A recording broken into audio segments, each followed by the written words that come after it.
Hero Vanessa को हराने के बाद सब लोग आईओ फेडरेशन जा रहे हैं, जो सेलेस्टियल्स, एल्फ और ड्वार्फ के खिलाफ लड़ने वाला रेबल ग्रुप है। गाड़ी में बैठे हुआ काय सोचता है, आज उनसे मिले हुए 5 दिन हो गए हैं।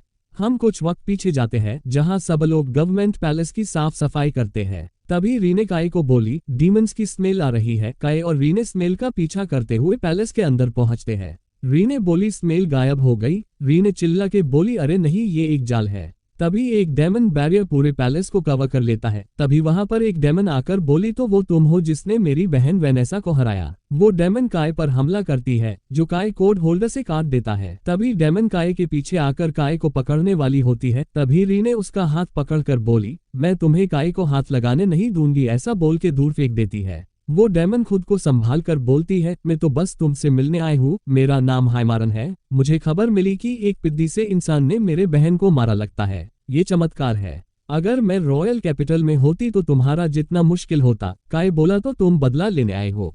हाइमारन हंसकर बोली, नहीं, मुझे उससे इतना भी प्यार नहीं, लेकिन जब तक वो नहीं है मैं नंबर 1 हूँ। काय बोला, जब तक वो नहीं है मतलब? हाइमारन बोली, मुद्दे की बात पर आती हूँ, अगर सारे डीमंस मिलकर रॉयल कैपिटल पर हमला करे तो तुमसे ये वापस ले सकते हैं, लेकिन हम ये नहीं कर रहे हैं। काय बोला, अगर तुम यहाँ हमला करोगी तो बाकी प्रजाति के सामने कमजोर पड़ जाओगी। हाइमारन बोली, एक समझौता करते हैं, रॉयल कैपिटल तुम रख लो, लेकिन बाकी की टेरिटरी डीमंस की रहेगी। काय बोला, तुम्हारी ये शर्तें हमारे कमांडर को बताऊंगा। हाइमारन बोली, तो डील पक्की। मुझे खुशी होगी अगर तुम बाकी के 3 प्रजाति के खिलाफ लड़ोगे तो मैं चीयर करूंगी। काय बोला, मतलब तुम चाहती हो हम एक दूसरे को खत्म करें? हाइमारन काय से इम्प्रेस हुई और बोली, तुम ऐसा कर पाए तो मैं तुम्हें किस करूंगी, साला दोनों बहनें ठरकी है। जाते हुए काय को चेतावनी देती है, अगर सेलेस्टियल्स से लड़ने वाले हो तो उनके हीरो लॉर्ड अल्फ्रिया से सावधान रहना, आजकल अजीब हरकतें कर रहा है। काय बाकी सब के साथ आईओ फेडरेशन के बारे में बात कर रहा होता है। रीने को कुछ महसूस होता है तो आशुरान को रूफटॉप खोलने के लिए बोलती है। जब वो ऊपर देखती है तो उसे एक ड्रैगन उनकी तरफ आते हुए दिखता है। आशुरान बोला, हम अभी भी डीमंस के इलाके में है, ये बीस्ट कैसे आया? सभी लोग ड्रैगन पर फायरिंग करते हैं, पर उस पर इसका असर नहीं होता और आखिरी की 2 गाड़ियों को उड़ा देता है। काय रीने के साथ ऊपर आता है, दोनों मिलकर उस ड्रैगन पर हमला करके उसे भगा देते हैं। कमांडर जीना सबको ऑर्डर देती है, डैमेज व्हीकल को और लोगों को रेस्क्यू करो और रेस्ट पॉइंट पहुंचो। रात समय काय और रीने को एक बड़ा टेंट मिलता है। काय बोला, 2 लोगों के हिसाब से ये टेंट बहुत बड़ा है। तभी कमांडर जीना और फिरेन आती है। जीना जब अपने बाल खोलती है तो काय उसे पूछता है, तुम यहाँ क्या कर रही हो?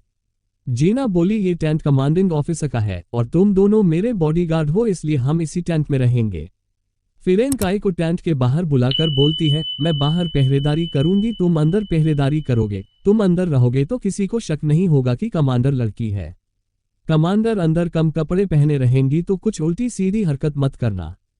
काय फिरेन की बात मानता है। जब काय टेंट में आता है तो रीने कमांडर जीना की मसाज कर रही होती है। काय बोला, आज जो हुआ वो अजीब था, शायद डेमन हीरो हारने के वजह से वो छानबीन करने आया होगा।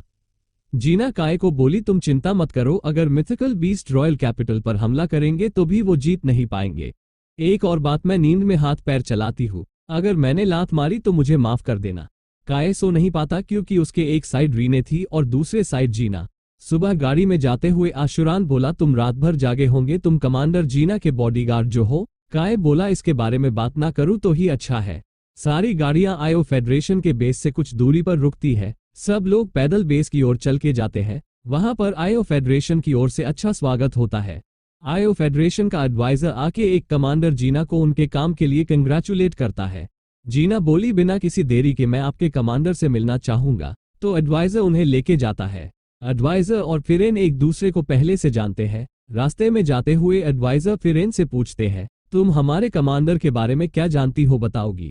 मिस्टर डैंटे आईओ फेडरेशन के पुराने शाही परिवार के वंशज हैं, खुद को एम्परर बुलाना पसंद करते हैं। वो बहुत ईर्ष्यालु, बहुत शकी, बहुत जिद्दी है, इसलिए कमांडर जीना को उनके लिए खतरा समझते हैं।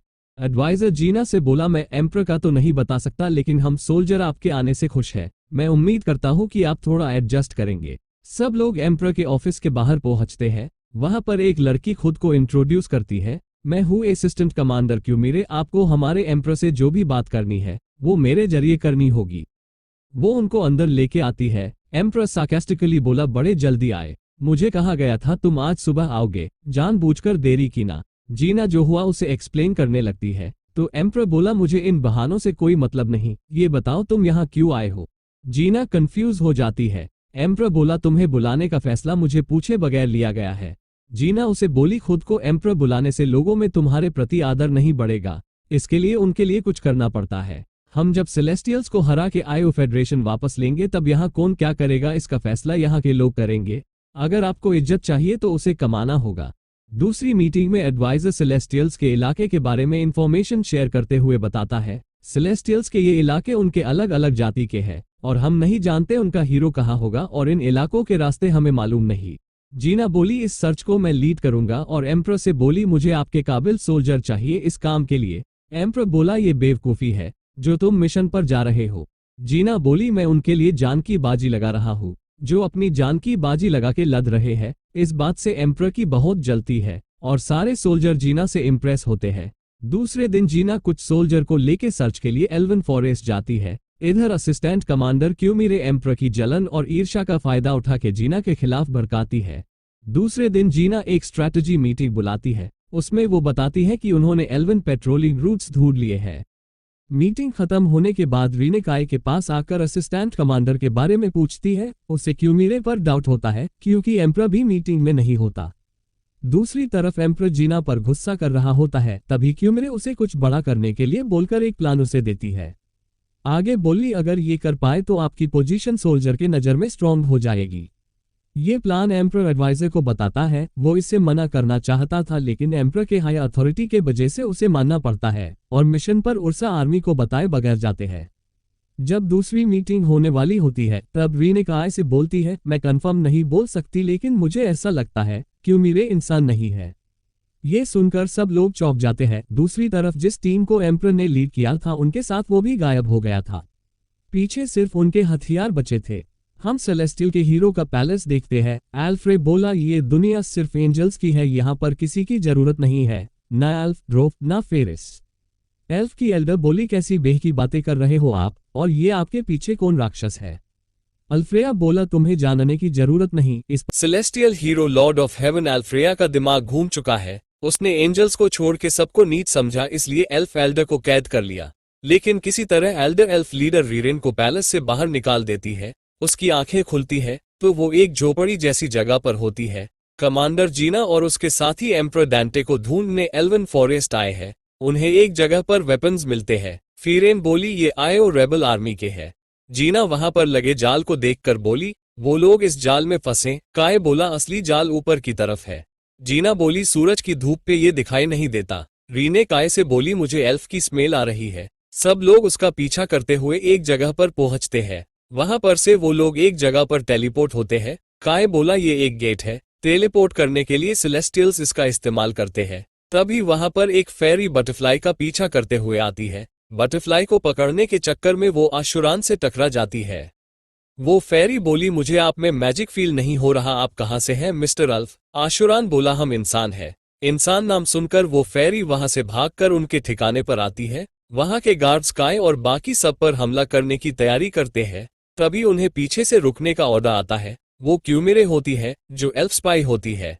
जीना उसे पूछती है डांटे और बाकी लोग कहाँ है। क्यूमिरे बोली उन लोगों ने पैरालिसिस प्लांट का पोलन सूंघ लिया था। अगले कुछ दिनों तक वो अपनी उंगली भी हिला नहीं पाएंगे। जीना उन्हें छोड़ने के लिए बोलती है। क्यूमिरे बोली एक शर्त पर तुम्हें एंजल्स के खिलाफ लड़ना होगा और उन्हें रीरेन से मिलाने ले जाती है। रीरेन खुद को सबसे इंट्रोड्यूस करती है और जीना को एक कॉन्ट्रैक्ट ऑफर करती है उनके साथियों के बदले। वो बोली हम चाहते हैं कि तुम हमारे ग्रेट एल्डर को लॉर्ड एल्फ्रेया की कैद से छुड़ा दो। काय पूछता है एल्फ्रेया ने ऐसा क्यों किया। रीरेन बोली लॉर्ड एल्फ्रेया पहले दिल के अच्छे थे। एक दिन उन्होंने अचानक मांग की अल्फ, ड्रॉफ और फेरी एंजल्स के अधीन हो जाए। मैं और ग्रेट एल्डर बाकी सभी जाति तरफ से बात करने गए थे लेकिन उन्होंने हमारी बात सुनी नहीं और ग्रेट एल्डर को बंदी बना लिया। फीरेन बोली ये कोई जाल नहीं, इसकी क्या गारंटी है। क्यूमिरे बोली ऐसा हुआ तो मेरी जान तुम्हारी हुई। फीरेन इसे नामंजूर करती है। ये मत समझो कि तुम्हारी जान हमारे 6 और 20 बंधकों के जितनी कीमती है और जाने दाव पर लगाओ या कोई ऐसी जान जो बहुत कीमती है। रीरेन बोली तो फिर मेरी जान काफी होगी। क्यूमिरे उसे रोकने की कोशिश करती है लेकिन रीरेन बोली मैं तुम्हारे साथ आऊंगी, तुम्हें कोई शक हो तो मेरी जान अभी ले सकती हो। सब लोग इसे एक्सेप्ट कर लेते हैं। रात के वक्त रीरेन काय के पास आके बैठती है। काय से बोली, मैंने जीना से सुना हीरो वेनेसा को हराने वाले तुम और रीने थे, तो मेरा एक सवाल है। काय बोला कि मैंने उसे कैसे हराया। रीरेन बोली, ये सवाल नहीं, मुझे ये जानना है, क्या तुम्हारी पावर लॉर्ड ऑफ हेवन एल्फ्रेया पर काम करेगी। काय बोला, मुझे ऐसा लग रहा है तुम मुझे उसे हराने के लिए कह रही हो। रीरेन बोली, कल जब हम एंजल पैलेस जाएंगे तो तुम्हें लॉर्ड एल्फ्रेया से लड़ना पड़ेगा। अगर तुम्हारी पावर काम नहीं आई तो हम सब वहीं पर मारे जाएंगे। अगर तुम डर से भाग गए तो मैं तुम्हें इस जंगल से जिंदा नहीं जाने दूंगी।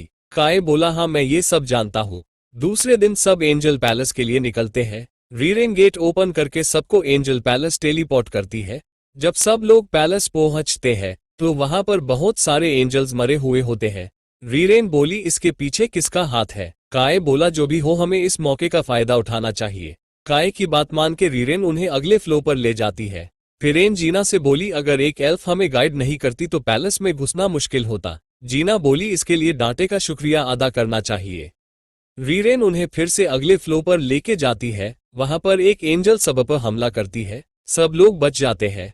वो एंजल बोली, यहाँ कितनी बदबू आ रही है, मुझे लगा ही था ये तुम होगी रीरेन। वो बोली, तुमने क्या कहा। वो एंजल बोली, लगता है तुम्हारे कान खराब है, जमीन पर रहने वालों से उम्मीद भी क्या कर सकते हैं। रीरेन बोली, तो तुम भी हमारे खिलाफ हो गई। वो एंजल बोली, मैं लॉर्ड एल्फ्रेया की गुलाम हूँ, जैसा वो कहते हैं बस वही करती हूँ।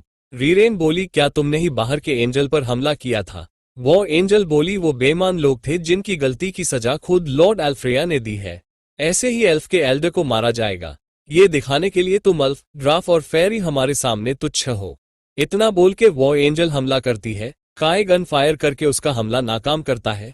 तभी फिरेन उस एंजल पर हमला करती है। वो उसे ब्लॉक करती है। फिरेन साकी और आशुरान को फायर करने का ऑर्डर देती है।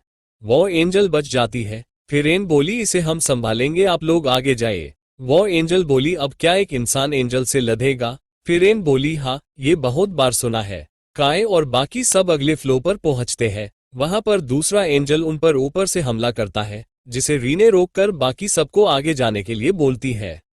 रफाइलो रीने से बोला, तो तुम बाकियों के लिए अपना बलिदान दोगी। रीने बोली, क्या बकवास कर रहे हो, मैंने सोचा मैं पूरी ताकत से लड़ूंगी। काय, जीना और रीरेन आखिर वहां पहुंच जाते हैं जहां एल्फ एल्डर कैद है। तभी लॉर्ड एल्फ्रेया बोला, स्वर्ग गुस्से से भरा हुआ है। जो बिना पंखों वाले हैं, जो धरती पर रहते हैं, जो स्वर्ग का सम्मान करते हैं, तुमने ऐसा क्यों किया। सारे आशीर्वाद स्वर्ग से आते हैं और धरती पर प्रदान किए जाते हैं।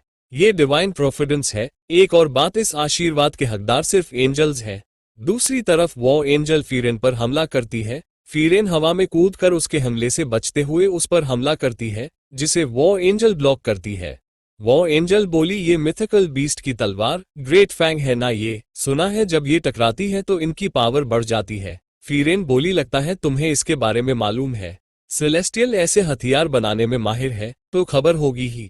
दूसरी तरफ रीने रफाइल पर पूरा पिला गिरा देती है। उस मलबे से बाहर आते हुए रफाइल बोला, तुम में दम है, तुम मेरे दिव्य कवच को आसानी से भेद सकती हो। रीने बोली, तुम झूठ बोल रहे हो, मेरे हमले का तुम पर जरा भी असर नहीं पड़ा है, तुम मेरे सामने नाटक कर रहे हो। सारे एंजल्स घमंडी है। रफाइल बोला, बताओ अजीब से दिखने वाली घुसपैठिए, तुम क्या हो, मैं जानना चाहता हूँ। रीने बोली, ये मैं नहीं जानती ना मैं जानना चाहती हूँ। जब तक काय साथ है तब तक मुझे ये बात जानने की कोई जरूरत नहीं है। एंजल पैलेस की टॉप पर अल्फ्रेया बोला, अब एल्फ के एल्डर को खत्म करेंगे। रीरेन गुस्से में बोली, अल्फ्रेया तुम सेलेस्टियल के हीरो कहलाने के लायक नहीं हो, मैं तुम्हें मार दूंगी। ऐसा बोल के उसके तरफ भागती है। अल्फ्रेया उसकी पावर्स का इस्तेमाल करके रीरेन पर हमला करता है। काय सही वक्त पर कोड होल्डर की मदद से रीरेन को बचा लेता है। अल्फ्रेया चौंक कर बोला, क्या तुम सच में इंसान हो या इंसान के भेस में एक एल्फ। काय बोला, मैं इंसान हूँ, मुझे समझ नहीं आ रहा एक इंसान एल्फ की रक्षा क्यों कर रहा है। काय बोला, अगर रीरेन को कुछ हो गया तो एल्फ्स इंसानों से नफरत करेंगे, इसलिए इसे बचाने में ही हमारी भलाई है। अल्फ्रेया बोला, तुम दोनों की जिंदगी एक जैसी नहीं है, जरा सी चूक होती तो तुम मारे गए होते। दिखने में ये तलवार मामूली नहीं लगती। काय बोला, मैंने इस तलवार से डेमन हीरो वेनेसा को हराया है, मुझे यकीन है तुम पर भी भारी पड़ेगी। अल्फ्रेया को वेनेसा पर हंसी आई। वो बोला, वेनेसा कितनी बेवकूफ थी जो एक इंसान से हार गई। काय बोला, क्या तुम सच में वेनेसा को बेवकूफ कहने के लायक हो। वो जैसे भी थी लेकिन उसने कभी अपने लोगों का खून कभी नहीं बहाया। अल्फ्रेया खुद की बड़ाई करते हुए बोला, मैं ये करने का हकदार हूँ, मैं यहाँ का सबसे महान और चमकदार सितारा हूँ, मेरा हुक्म ना मानने वाले को अपना साथी कैसे मान सकता हूँ। जीना पीछे से बोली, हम इसे छोटी सोच कहते हैं। ऐसा बोलते ही वो हमला करती है। जीना का एरो अल्फ्रेया की शील्ड को तोड़कर उसे थोड़ी खरोच देता है। अल्फ्रेया बोला, एक एल्विन बो, तुम्हें पता भी है अपने शरीर से इस अस्त्र को धारण करने से क्या होगा? जीना बोली, मुझे मेरी जान की कभी फिक्र नहीं थी। अल्फ्रेया जीना पर हेवनली थंडर से हमला करता है, लेकिन वो जीना के एल्फ सीक्रेट लाइफ गारमेंट के वजह से उसे कुछ नहीं होता। अल्फ्रेया बोला, ये अपमान है, एक इंसान होते हुए सेलेस्टियल्स के कपड़े और हथियार का इस्तेमाल कर रहे हो। वो अगला हमला करता है, जिसे रीरेन अपने मैजिकल बैरियर से रोक देती है। काय एल्फ एल्डर को देख के बोला, मेरे ख्याल से हम चारों का एक साथ हमला करना सही होगा। रीरेन बोली, ग्रेट एल्डर को छुड़ाना होगा। दोनों एल्डर की तरफ भागते हैं। अल्फ्रेया ये देख के एक भाले से हमला करता है। रीरेन मैजिकल बैरियर से उसे रोकने की कोशिश करती है, पर भाला उसे तोड़कर रीरेन को लगने वाला होता है। तभी काय आके उसे काट देता है। रीरेन मौके का फायदा उठा के एल्डर के पास भागकर एक खंजर से उसके पिंजरे पर वार करती है, लेकिन वो खंजर टूट जाता है। रीरेन सोच में पड़ जाती है, एक गास्केट जो हीरो के बाद सबसे ताकतवर एल्डर को कैद कर सकता है, मैजिक बैरियर तोड़ने वाला भाला, बिजली गिराने वाली घंटी, एक छड़ी जो तलवार सम्मन कर सकती है। तुम इतने सारे मैजिक आइटम्स कैसे यूज कर सकते हो? तुम कहीं ये वही शक्ति तो नहीं जिससे तुम अचानक बदल गए? अल्फ्रेया बोला, मैं बदला नहीं, मैं खुश हूं, मुझे कोई ऐसा मिल गया है जो तुम्हारी जगह लेगा। वहां पर एक पोर्टल खुलता है। अल्फ्रेया बोला, स्वागत करो मेरे काबिल साथी का, लास्ट राइजर। दूसरी तरफ रफाइल रीने पर भारी पड़ रहा होता है। रीने बोली, मेरे विंग्स को गंदा करने की हिम्मत कैसे की? ऐसा बोल के एक जोरदार हमला रफाइल पर करती है, जिससे उसका हेलमेट टूट जाता है। दूसरी तरफ फीरेन आशुरान और साकी को वॉ एंजल के विंग्स पर हमला करने बोलती है। वॉ एंजल कूदकर साइड होती है। आशुरान ग्रेनेड फेंकता है, जिससे उसके विंग्स डैमेज हो जाते हैं। एंजल बोली, ऐसा क्यों किया? फीरेन उसे रोककर बोली, क्योंकि तुम्हारे विंग्स ही तुम्हारी ताकत और कमजोरी है। तुम्हें कैसे पता? मैंने उससे पूछा जो दूसरी दुनिया से आने का दावा करता है। रफाइल रीने से बोला, तुम आगे जा सकती हो सकता है तुम तुम्हारी ताकत से ग्रेट एल्डर को आजाद करने में सफल हो जाओ। रीने बोली, तुम मुझसे जानबूझकर हारे। रफाइल बोला, मैं नहीं जानता, पर जिस दिन लॉर्ड अल्फ्रेया में बदलाव आया था तब से मैं और वो एंजल इसी दिन का इंतजार कर रहे थे। अब तुम बिना देरी किए आगे बढ़ो। वो एंजल भी बाकी सबको आगे जाने कहती है। वो कहती है, ग्रेट एल्डर और रीरेन से मेरी तरफ से माफी मांगना। फीरेन बोली, मुझे खुद से हारे हुए दुश्मन को खत्म करने में कोई इंटरेस्ट नहीं। अगर तुम्हें माफी मांगनी है तो हमें उनके पास ले चलो।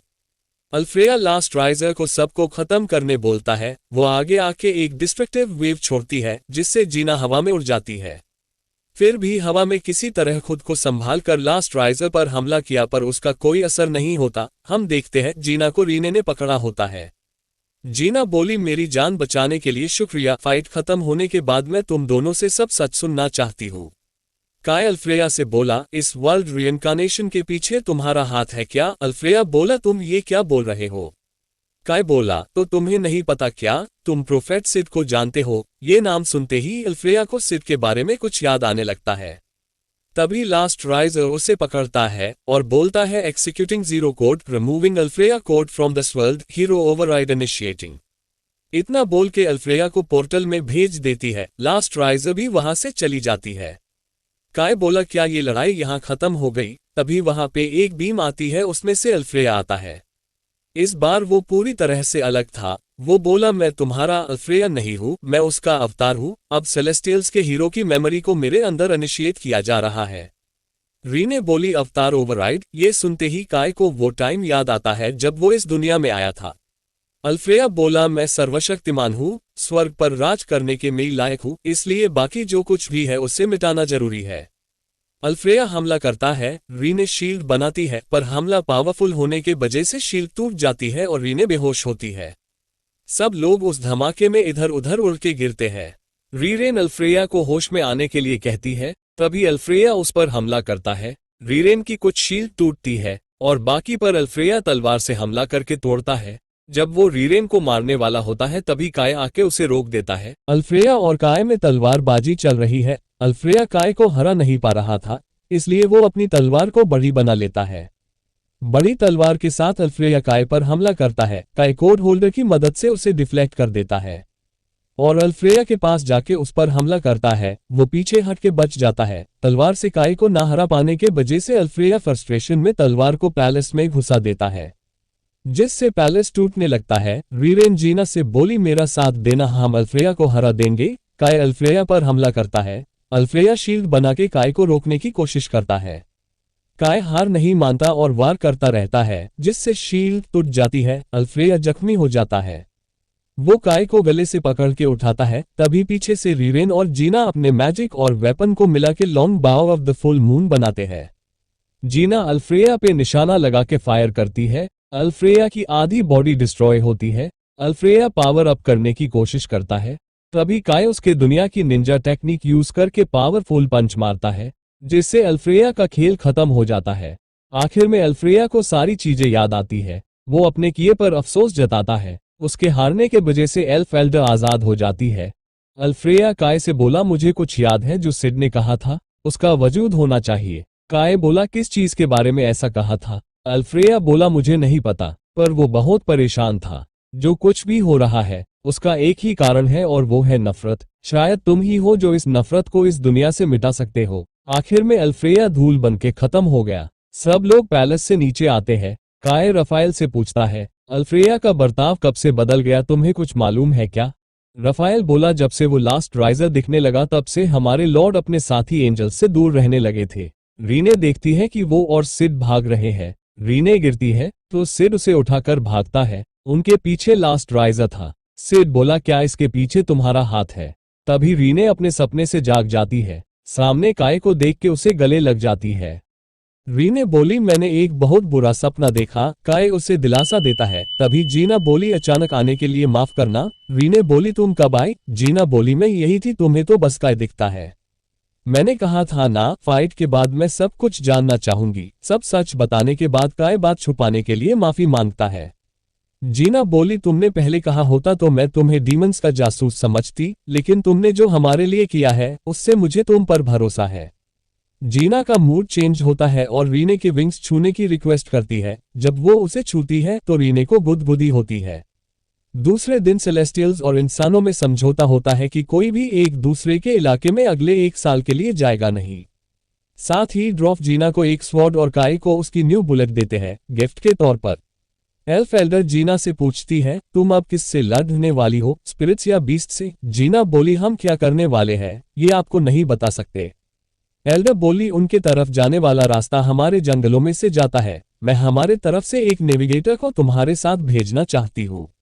जीना बोली क्या इसके पीछे कोई खास वजह है? एल्डर बोली हमें भी जानना है कि लॉर्ड अल्फ्रेया के साथ हुआ क्या था।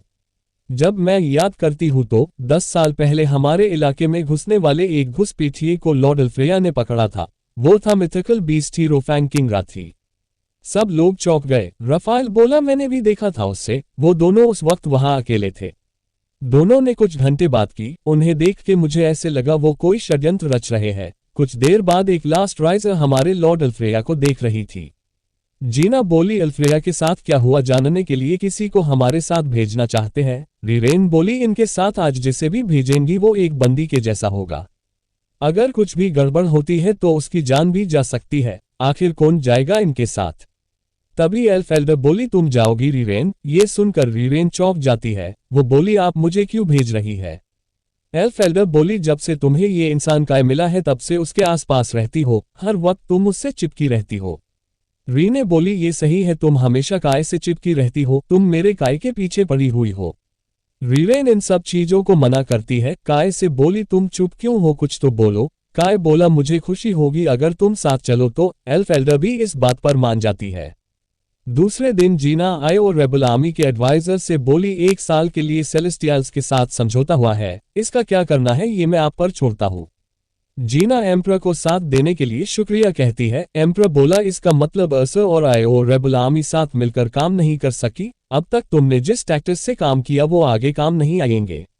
2 डेमन हीरोज के हारने के वजह से बाकी हीरोज इंसानों को हल्के में नहीं लेंगे। स्पिरिट्स और बीस्ट के लिए हम एक खतरा बन गए हैं तो वो अब सतर्क रहेंगे। तुम लोगों को फौरन निकलना चाहिए, इससे पहले स्पिरिट्स और मिथिकल बीस्ट कोई हरकत करे।